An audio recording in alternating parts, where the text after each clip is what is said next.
This is the birds of a feather on Microwatt, right, gentlemen? So we're going to make this informal. That's why I ask you to pretend it's a rock concert and sit near the front, not like church and sit near the back. They're telling me I need to hold the microphone closer so it sounds better. Well, we can wander around. Yeah, we can wander around and chat. But why don't we, for the sake of getting started, there we go, hold it closer. For the sake of getting started, why don't we let you guys give us just the quick introduction of what you've done to get us thinking again around Microwatt. Quickly get going. Yes, Anton, tell your quick story. And we'll see what questions and discussions flow from there. And I'll just leave the microphones open and We need the microphone.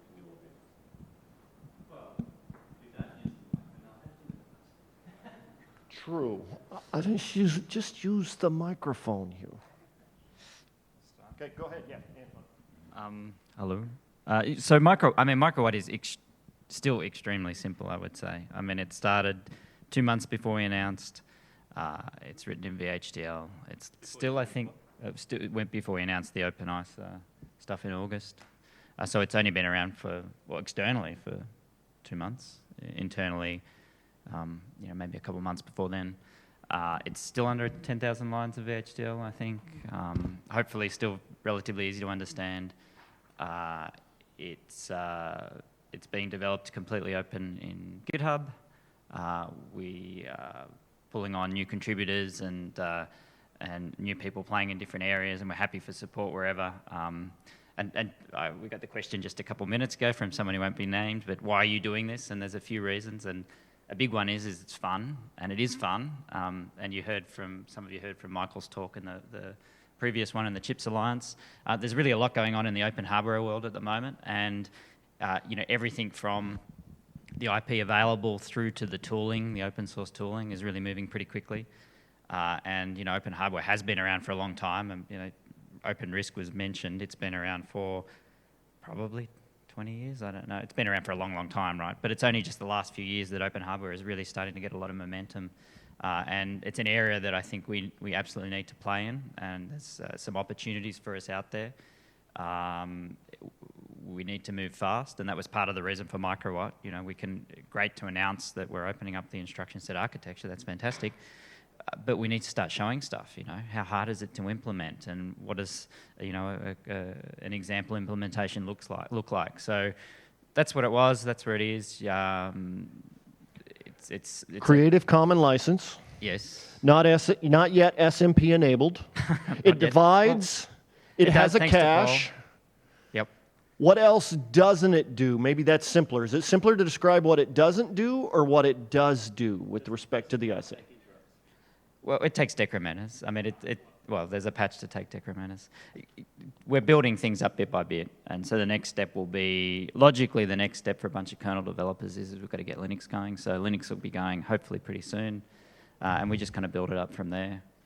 And functionally, that means you need things like memory management sort of pieces. Yep. An MSR register would be a good start. Oh, you do have that? Okay. An MMU, a TLB, that kind of thing? Yep. Who's using it? Who's played with it? Some people have at least simulated it, right? So played with GHDL. Who's used Microwatt at all? Pulled it. Okay. Simulated? Cool. On a simulator? On actual hardware? We'd like to have a question about the end of this Now that's a great question. Who wants to run Microwatt in sim on their laptop by the end of this BoF? Come on. Cedric, please put your hand up. Yeah, okay, Cedric, I got one taker. Excellent. What questions do you have? Go ahead. Why Creative Commons license? Mandy's not here. Did you want to? So I have a funny story on that, and I've been promising to tell Anton the story. So my son works for Red Hat, and like me, he's a little bit of an open source bigot. And I was told after we made our announce that all of the Red Hat folks looked at the Creative Commons license and were having fun internal laughs over They picked Creative Commons license. Wouldn't Apache v2 have been good enough? Now here's the irony of that statement. We have been round and round on what license to pick. Some of those licenses from a software side, and as I understand it, both in talking to my friends in the legal team and my business friends, software licenses really aren't set up to address all of the IP necessarily associated with building a processor and some of the deliverables, as well in particular with the idea of compliance. And so in the case of this processor, we felt like it was better to use the Creative Commons license so that we could set it up to work towards compliance if necessary and have some additional flexibility that we didn't feel we would have in another license. So the answer is sort of a combination of licenses need to evolve for hardware and some of the unique things we're trying to do in this community. And there isn't yet a clear answer, as is sort of the case with software, but there seem to be fewer options that would embrace this from a hardware perspective. So it was a lengthy dialogue as to which one are we going to use and how are we going to use it. And Creative Commons, we felt like served our needs the best, is sort of the best answer I can give to that. Would you add anything to that? I agree. Anton? One thing I was going to mention, and one thing I think IBM can kind of add to the open hardware world is that we are thinking a lot about this, and we are working, and we have some of our best open source attorneys looking at licensing, and similar to how IBM worked with things like the Open Innovation Network and all that kind of stuff in the open source world. I think IBM will be able to lend a lot of its efforts, its credibility, and all that kind of stuff around the licensing to improve it, to make it, I think, a safer and a better bet for companies to use. So I think there's a lot of value that IBM will bring, but it's a work in progress. So. Right, this is a journey, as my friend likes to say.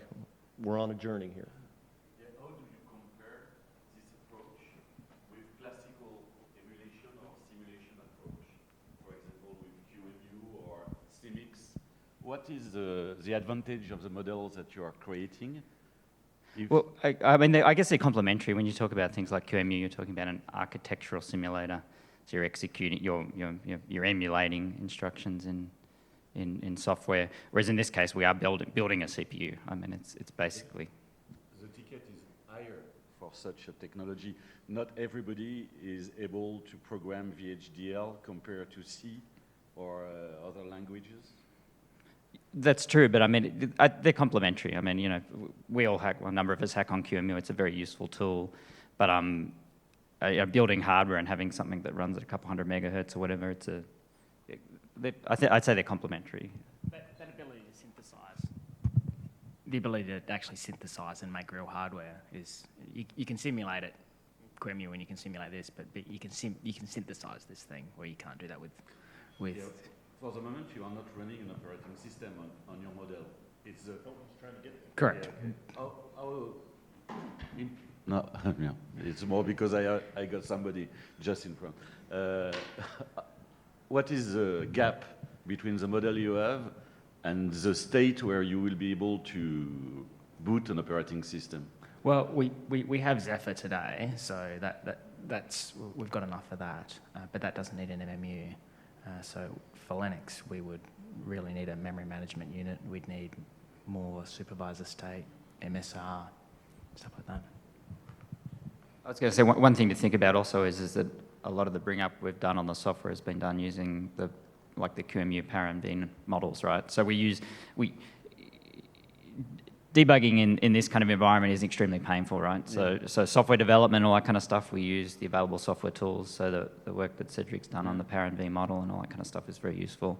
And once it's running there and it's solid, then we can move into testing on real hardware.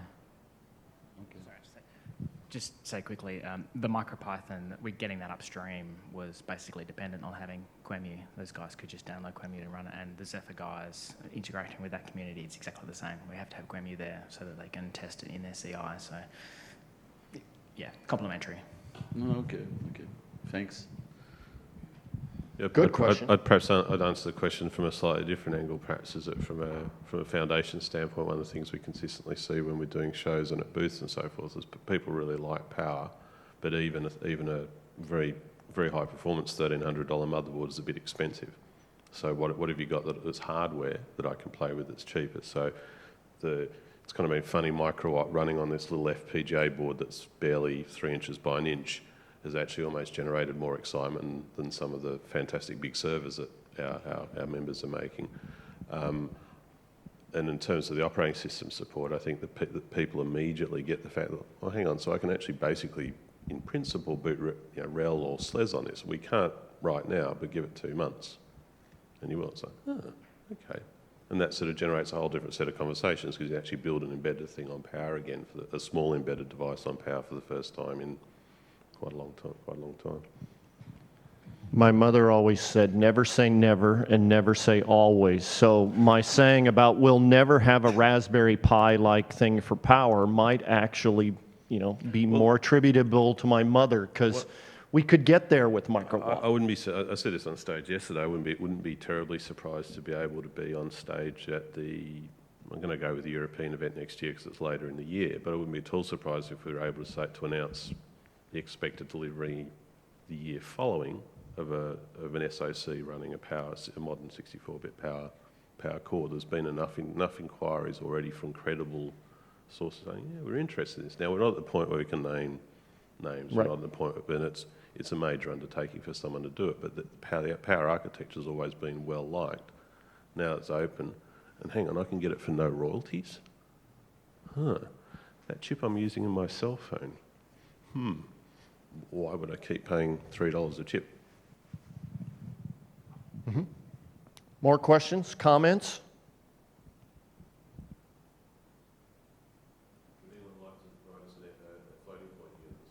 Yeah, anybody interested in providing a floating point unit?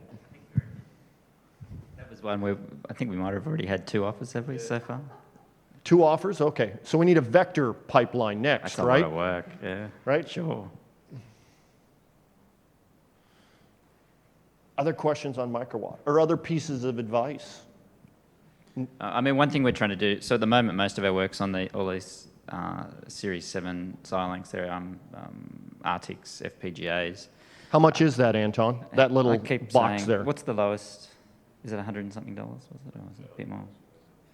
I think so. Yeah, okay. In the $100 and something US, I think, range. I was going to say, are we talking Australian dollars, US dollars? That's US, that's real dollars. Okay. Well, US Euros, dollars. what are we talking here? Okay. We do a lot of work with GHDL as well, so if you don't want to spend any money at all, just use GHDL. It works. So. Does GHDL have its own simulation environment once you write it? Does it allow you to run it in a software simulatable environment, or is that where QEMU comes in? Yeah, I mean, GHDL's basically simulating the VHDL. So, and again, that when we go through steps, QEMU is a great thing for doing our software development. In our hardware development, we're using GHDL, and then also combining that software. So by the time you put it onto this, you've already tested it end to end, more or less. So yeah, you can do all your development on top of GHDL. So GHDL actually spits out an executable, and when you run that executable, it then does a simulation of your logic. Okay. And connection, Anton, from your little your hardware in the box, is that a USB connection to a laptop, basically? Then. So there's a USB port there, and that does power, and it does a serial port, USB serial port for the console, and it does the programming interface, the JTAG programming interface, all on that one little connection. It slices, it dices, and for an easy $29.99, we'll throw in the these are gins pretty or cool. knives. This has got DRAM on it. It's got networking on it. It's got a bunch of stuff. So Michael in the last talk talked about LightX and Light DRAM, and that's what we're using. So instead of having to develop code or VHDL for all these peripherals, we basically just used an existing open hardware project and plug it together using as an open bus. And this is kind of where some of this stuff around Chips Alliance and everything is going, having reusable IP components. And literally, in that first month, that's the only reason why we got some of this going, is because we could go out there and we could pick up these open hardware components and start using them. Smells like open source hardware to me. Yeah. Who's going to be the next hardware developer out of us programmers? Yes? Question. So, well, it's an amazing project, of course. I mean, we love to see hardware in the public domain, but one of the bigger challenges of having processors and developing kind of processors, adapting processors, is actually having a suitable tool chain that supports such a processor, right?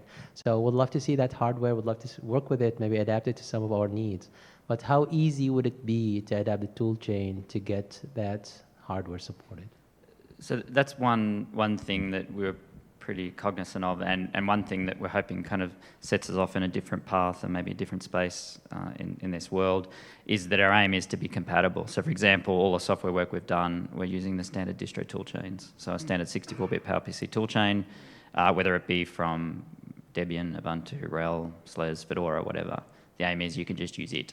And the other thing is we don't want to fragment things. So we don't want the option of, different ABIs or even different subsets of instructions. We're not allowing you to say configure multipliers or hardware dividers, and that was why the joke was, and as we went out in August, we didn't have time to get a hardware divider going, so we did have a hack in the back of the tool chain. But as soon as we got out and Paul's written it, now hardware divides work. So basically that entire fixed point subset, we call it, the scalar fixed point subset, is completely, there's a few instructions we're working on, but for the most part is completely implemented, and that's the idea. The idea is you do not have to go out and find a random tool chain and a random target.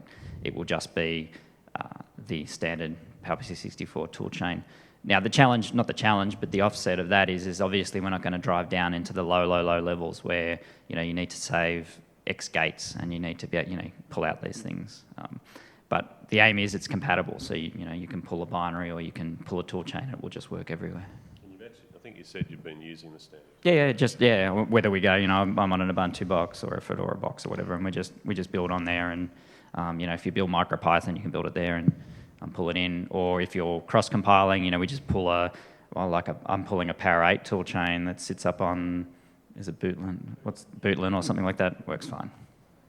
So you see the advantage we have here that Anton's describing is unlike the RISC-V architecture, where they're trying to design the processor and then go build the software ecosystem after that. Or like the ARM ecosystem, where every time they design a new processor and add new instructions, they have to go build a whole new environment tool chain off of that. We have an existing tool chain that he's trying to completely implement. And even if he does have to hack it, it's a hack of reduction. It is not a hack of go implement pieces to make this thing work, right? So we are not creating new, technical debt would be the word I would put in there for software.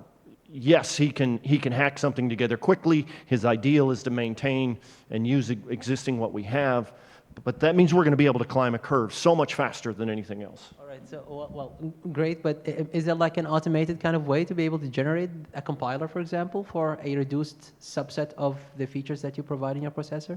Well, so what we do is we basically we're carving off two specific facilities. There's no vector, there's no floating point at the moment, and there is a subset that includes floating point, but it's carved off at levels that the tool chains have already supported. So we've always had options where we can say no VMX, no VSX, no floating point, and that's it.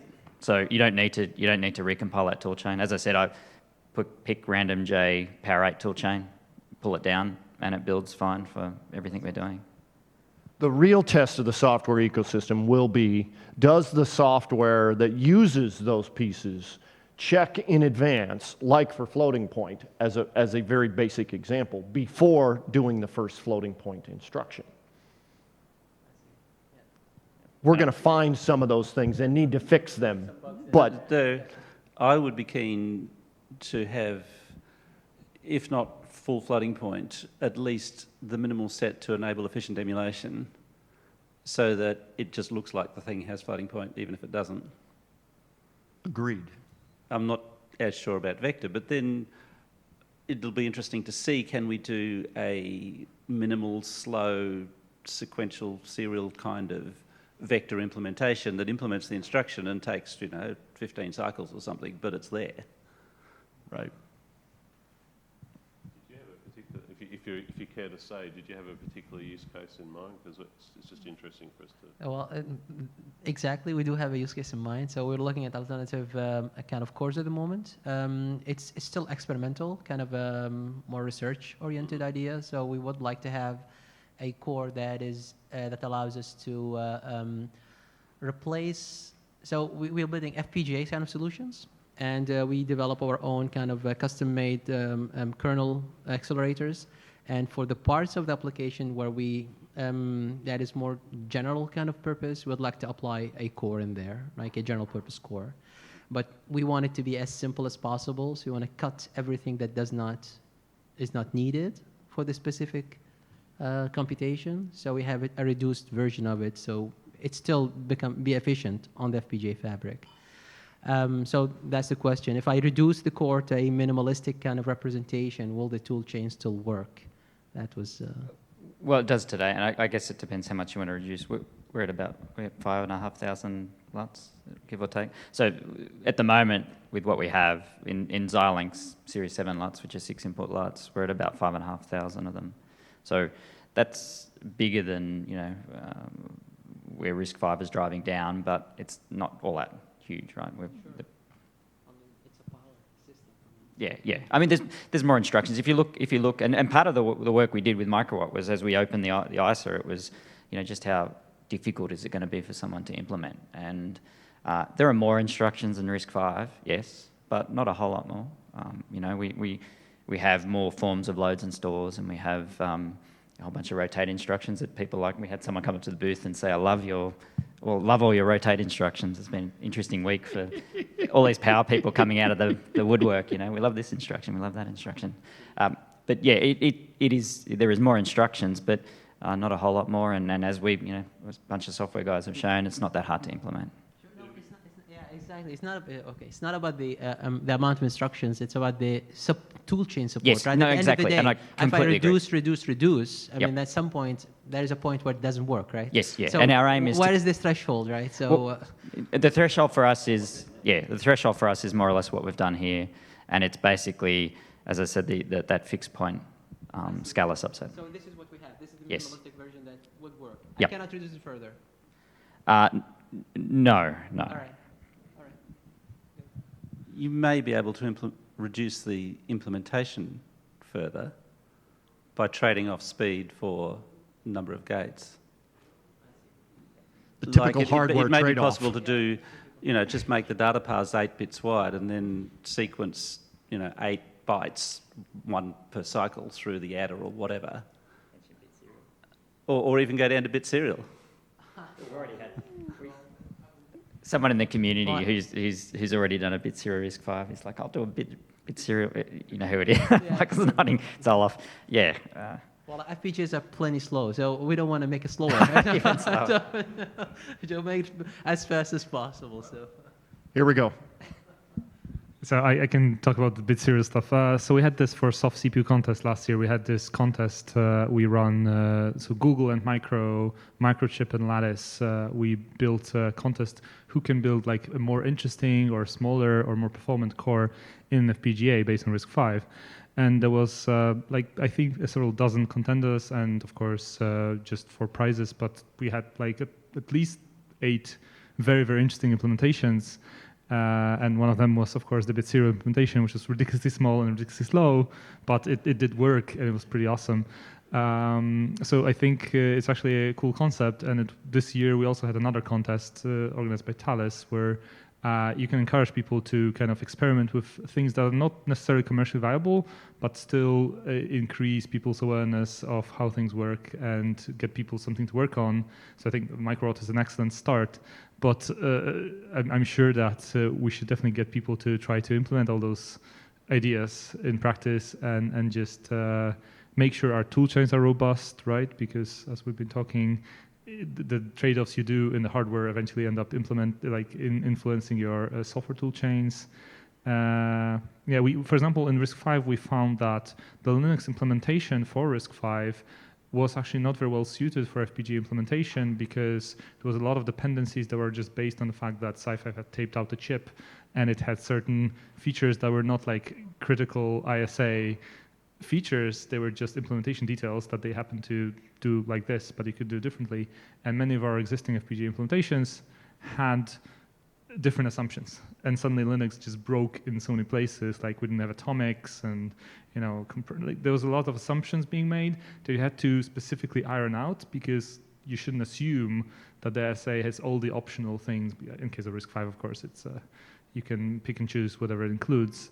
So it's a very interesting endeavor to try to encourage people to do more FPGA implementations because it makes things more robust ultimately.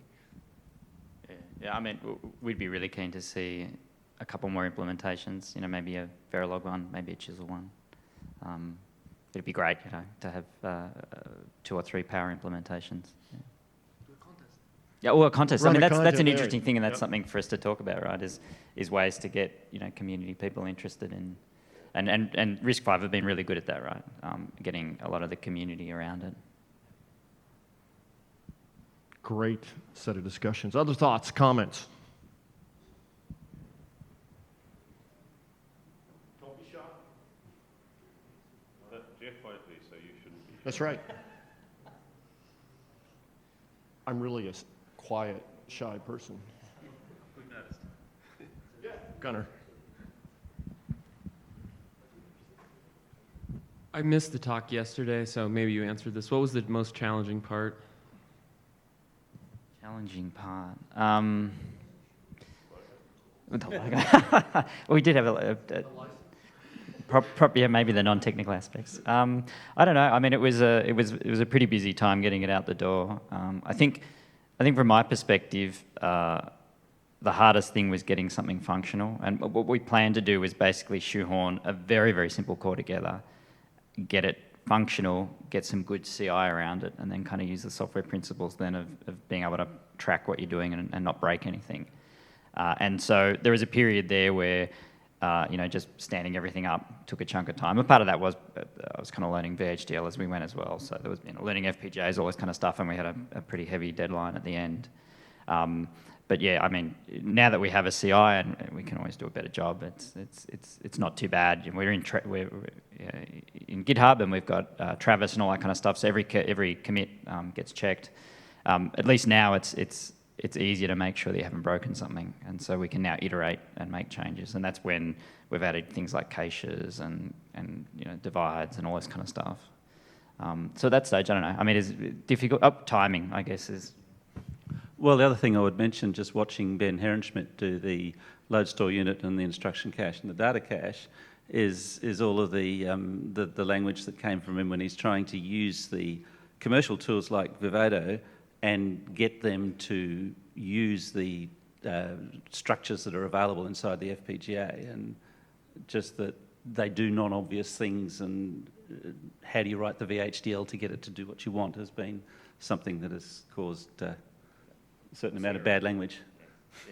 Yeah. I mean, this is one area where dealing with the open source tools is interesting, because I've already started looking at, I mean, one example is I've been experimenting with Chisel, and we've already been working with some of the community to put optimizations in there, and there's not the same ability to go through and make those optimizations in the vendor tools. So, you know, we're quite looking forward to getting more on top of the open synthesis tools, just because I think there's a much better avenue for us to be able to, you know, fix things. Yep.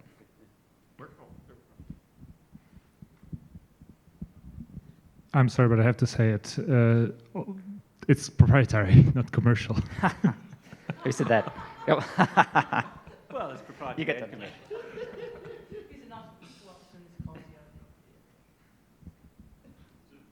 Does the room have a view on languages? Chisel, VHDL, Verilog. Okay. I guess who's done hardware? Anyone done hardware development before? There's a few. Good. Yes. Preferred languages. What do you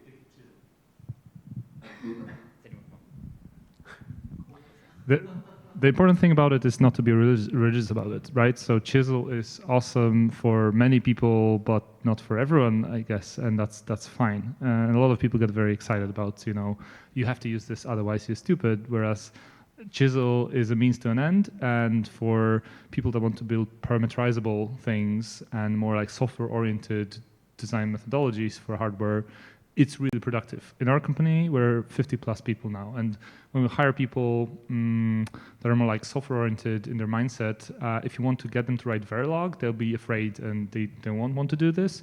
If you show them a Scala-based language with, kind of that's object-oriented and has a lot of kind of cool like functional meta-programming capabilities, suddenly you can get them to build Chisel-based hardware where you wouldn't be able to get them to do that otherwise. So I would say that it's enabled, it's not a necessary factor, of course, but it has enabled sci-fi, for example, to scale much faster and get many new people onboarded faster than traditional methodologies based around older languages. On the other hand, ultimately, it only solves one problem, introduces some other ones in the process, sometimes less transparent, whatever is happening on the very lowest level and debugging because ultimately it generates Verilog, right? So there is a meta layer there where you might kind of lose some context. But overall, I would say, like as a software person, mostly I would say Chisel and related languages, because they're not just Chisel. There's Spinal HDL, which is kind of a variant of Chisel more for FPGA development, and that's what VEX RISC-V uses. The implementation of RISC-V that won the soft CPU contest last year, and it's generally speaking, the main FPGA implementation that we're working with for both like Linux-oriented designs and MCU-targeted stuff. So Spinal is different than Chisel, but on the other hand, it's a similar way of thinking, right? A higher level of abstraction. And of course, some people get into a religious war between Spinal and Chisel as well, but that's of course not meaningful. Like you should just get people to use whatever they want. And then there's Midgen too, and Midgen is what LiteX is written in, and that's a Python-based language. And again, some people are like, Python hardware, this is horrible, this is never gonna work. And like, but it does work, right? Like people have written awesome things in this Python-based framework and they do their job. So just stop being opinionated. If you don't want to use it, you don't have to use it, right? Other comments on that? That's a great question. Great answer. I mean, I've just on top of that, I guess one thing from IBM's perspective is we do use a lot of VHDL, and that was one of the many things that kind of factored into why we wrote this in VHDL. But I mean, it's pretty clear that the open source tools for VHDL are not as mature, and the tools are not as mature as Verilog. But that's something that we're looking at, and Mendy kind of mentioned yesterday that we're looking at what we have as well internally, and if there's anything we can do in this space. So we are looking not only at the IP side of things, but also the tooling side of things, and I think that's another important part. I'm not going to touch it until I can do it in Fortran. Just kidding. Other comments? You actually meant COBOL, right? What? You actually meant COBOL, right? COBOL. Or RPG? Yeah. Okay. PL1. PLM. PLM. Now it's PLM? Been there, done that, yes. If you wish to say what language do you group? Ourselves? Well, I mean, at the moment we're building kind of custom-made solutions. Basically, we don't have any specific language that we're looking at. And so we're also developing like this platform that is on top of Apache Arrow. So this integrates in many different languages. So, I mean, we don't want to push kind of developers in a specific direction, but any of the main languages should be good enough at the moment.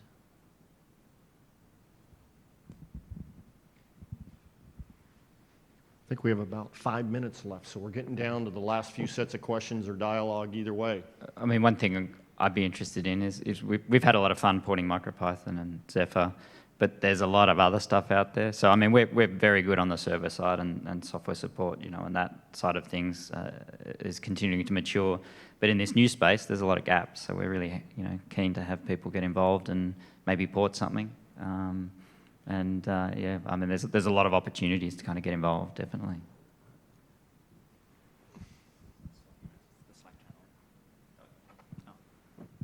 The OpenPOWER Foundation has a Slack workspace, and there is a Microwatt channel inside there. So if you want to join the channel, it's probably a development channel more than anything, but there is a channel there if you want to join it. Ping. Yeah, ping Q, and he can give you an invite to the Slack workspace. Preferably Mikey's on a vacation for about 6 hours. Preferably Anton, because I'm going to Toulouse in about 6 hours. That means Ben can get him in, right? Because he's working all the time, just not here. All right, last set of questions? If not, thank you for the input, the interest, the technical exchange. Another excellent BoF. Let's give them a round of applause, and thank you yourself as well. Yep.